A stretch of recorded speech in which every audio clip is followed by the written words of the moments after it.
Hi everyone, I'm Dr. Karam, board certified facial plastic surgeon and founder and creator of KaramMD Skin. I specialize in facial rejuvenation, which basically means I help people look as young as they feel. And today we're going to talk about a very interesting topic. What do you do when you've had a facelift?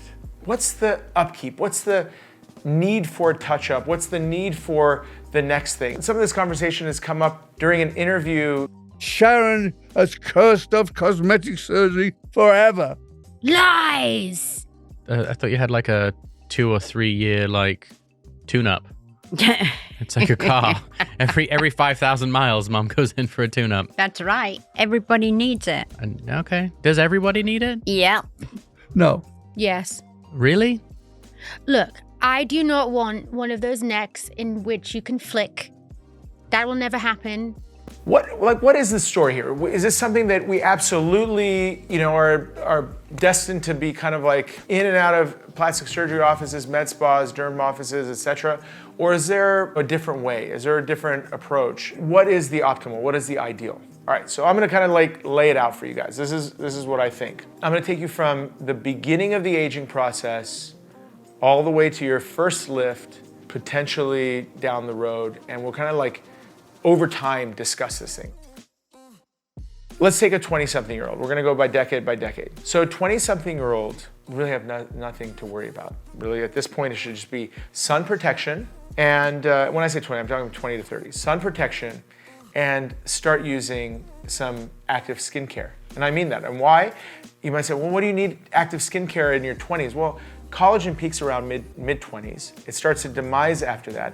So if you really wanna jump into the anti-aging aspect of your skin, sun protection is an absolute must. Getting on product with like retinols, vitamin C, etc., honestly, makes a lot of sense. Now, it doesn't have to be high level stuff. It doesn't have to be super strong, but somewhere. Now, if you want to forego that, then just leave your 20s to be all about sun protection. All right, if you want to be kind of like conservative about the whole process. But a lot of 20-something-year-olds are wanting to get more active with their anti-aging. So 20s is about skin. You get into 30s, definitely at this point you want to start considering active ingredients like retinols, vitamin C, niacinamide, all that kind of stuff. Basically everything that's in the trifecta. A lot of our younger patients are in their late 20s and 30s who start in an anti-aging approach. My wife was in her mid-30s when she got really serious about anti-aging from her skin point of view. Now she's like 15, 16 years later and her skin literally looks better than it did when she was in her 30s. So you can definitely not only prevent, but you can improve skin with time if you're doing these important anti-aging ingredients. So the actives are really important at this point. Still no need for really anything surgical yet at this point. So do you need fillers? I mean, some people do lose a little bit of volume towards their late 30s. Most people love their face the most during their 30s. So generally speaking, again, I can't speak for outliers right now, so we're gonna talk about generalities here, the bell-shaped curve, the bulk of the people. Like in 30s is really maybe a time to start doing a little bit of Botox if you have the type of skin that is susceptible to fine lines and wrinkles, like thinner skin that is very hypermobile. You might consider Botox. Generally speaking, that's probably a time to start introducing that. But still, it's all about skin and sun protection at this point, right? So very simple. 40s is starting to get interesting because you're starting to see the combination of changes that are happening with aging. Now, here, the combination is threefold. One is skin changes, right? So discolorations, thinning, fine lines, and wrinkle. Loss of volume is the second change. So loss of fat in the facial tissue. So you're seeing the temples sinking in, under eye hollows starting to develop, lips starting to deflate, pre-jowl regions starting to lose a little bit of volume. May or may not start to see laxity starting to happen, which is the third change with aging. But if you don't see it in the early 40s, you're probably gonna see it in the late 40s. The average age for most patients who reach out to us nowadays are probably in their 40s. So when you start to see laxity, and this is what I want to really emphasize here. So remember, for the last decade and a half or so, you've been taking care of your skin, you've been taking care of sun protection. Now things are starting to sag a little bit. I'm just going to combine early to mid 50s into this conversation, because if it's not happening in the late 40s, it's definitely going to be happening in the early 50s and mid 50s. But you're starting to see things start to go south. Jawline starting to square, a little bit of laxity starting to happen under the neck. Now, when this happens, this is usually the right time. If you find yourself doing this in the mirror all the time, kind of like, oh my God, that looks so much better. That's how I feel and that's how I look. I don't like the way this is going. That's typically a time to start considering a surgical procedure. Now, I'm gonna talk from my own experience, which I do the vertical restore, and you've seen the before and afters. The beauty of it is that it's always natural looking. It always leaves you looking like you used to. So it's kind of like, in a way, a no-brainer in the sense that if you can achieve that type of an outcome and not, look like you've had quote-unquote work done, then that makes sense that this is the right time. Now, I've done several videos, so I'm not gonna beat this dead horse here, but I've done several videos that things like threads, plumping the face full of fillers, energy devices, those aren't going to lift your face. Right? Just straight up, you should watch those videos. They can actually have negative impact, they can actually age you, they can actually hurt the soft tissues, but they're not gonna keep you from aging. So those are out the door. So now we're talking efficiently your first lift, right? In this case with me, if you'd had it with me, it would be your vertical restore. Now there's a lift and then there's a lift, right? The vertical restore is based on a deep plane. Deep plane lifts in general have been around for about 40 years. What makes a vertical restore different is that it goes vertically, it addresses like a lot more than just a deep plane facelift. So there's a little bit more nuance involved, but I don't want to confuse you with that. All I'm gonna say is that a deep plane approach,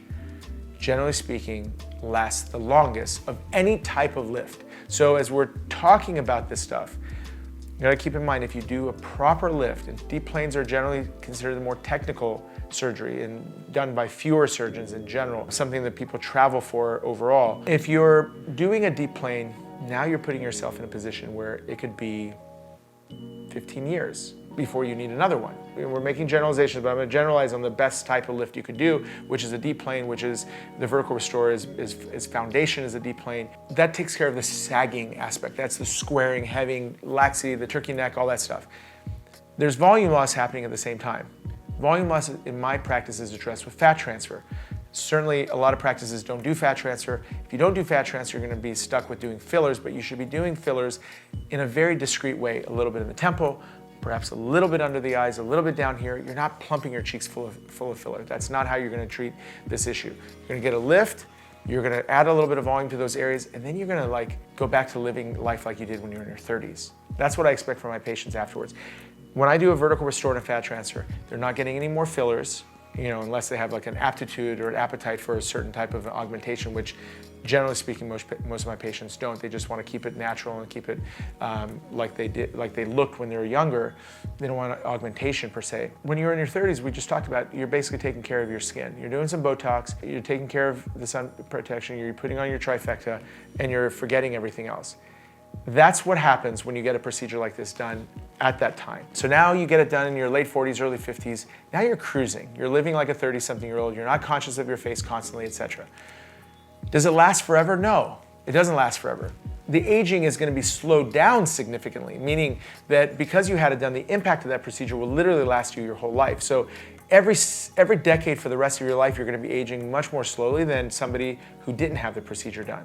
So as a result of that, you're aging slow, nothing like you did in there was like 3 or 4 or 5 year period between late 40s and early 50s where things were just like looking like the sky was falling kind of a situation. This is all happening very slowly now. And I assume at this point, by the way, the first operation you did your upper lids and lower lids, which generally speaking only have to be done once in a lifetime for most people. So now you're 15 years downstream and you've had a pretty solid 15 years. You look better than just about everyone else your age. You've felt comfortable in your own skin. You look in the mirror, you see who you expect to see. These are good years for somebody who's in their 50s and early 60s. Now, if you're very motivated to maintain the same way you would maintain your home or your car or something like that when it starts to get a little wear and tear, then perhaps at that point, you go in and you get a little retuck, another vertical restore, etc. Now, if you do that, quite honestly, you should be pretty solid for another 15, 20 years after that. It could even be 20 years between the first and the second surgery if you're not super picky about just a little bit of laxity. And that's the thing that makes it hard to make these generalizations because everyone's got a different threshold for what enough is. But if it's done properly, you'd be amazed at how long it will last if done right. And that's not true for everyone because everyone's got a different anatomy, everyone's got a different genetics and all that kind of stuff. But we're making generalities here for most people. So the touch-up procedures between surgery should be very, very minimal. So this idea that like every few years she's going in for a different surgery, I don't know exactly if that's true or not, but going in for procedures, etc., that shouldn't necessarily be the case, and you shouldn't necessarily need them. You just got to make sure that the individual procedures you're doing are high quality and high performing procedures. They're done with the right techniques.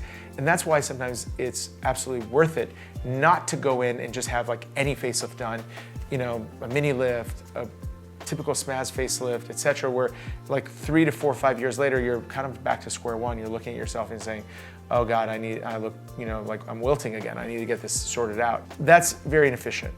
Properly done, very efficient. So what happens beyond that? Again, another surgery down the road. Maximum, let's say you live to 100, maximum if you start in your late 40s, you'll probably have 3 of these. If you're not super picky, maybe 2 if you want to just kind of give that second one and boost over. But, and it's very individual, but in general, the idea here is liberation.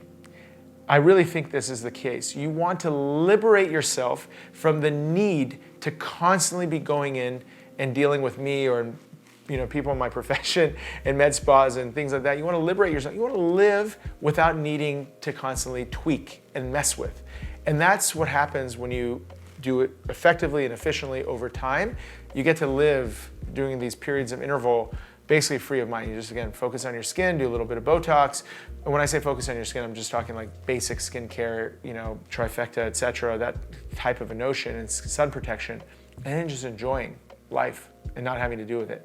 That's my response to the idea of every, the 5,000 mile tune-up or every 5-year tune-up or constantly messing with things. I don't think it's necessary, but you have to choose the right procedures. That's the key, because not all facelifts are created equally. Not all procedures are done the same way. Not all surgeons perform them the same way.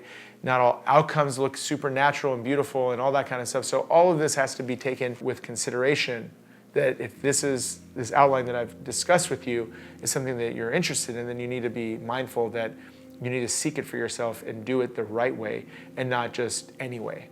All right, folks, I hope that gives some perspective on a very, very interesting topic, which is how to continue to look as young as you feel at every decade for the rest of your life. All right, folks, that was a very fun video for me to share with you guys. I hope you enjoyed it. If you haven't already, hit subscribe so that you get this video coming to you every single week. And if you haven't already, by the way, sign up for the KaramMD Journal, which is our skin newsletter. I write all the articles myself. It comes to your inbox every single week. Please share this with some friends and family. Let's get the word out, get the message out so people are empowered, get to make good decisions for themselves and really put perspective on this very interesting topic. If you enjoyed it, like it, and add some comments. Ask me some questions, any concerns you have. Just overall, let me know what you thought of the video as well. I'm here for you. I enjoy providing content that can empower you and make good decisions, and also get you to think a little bit about these topics. Hope you enjoyed it. Thanks so much, Dr. Amir Karam.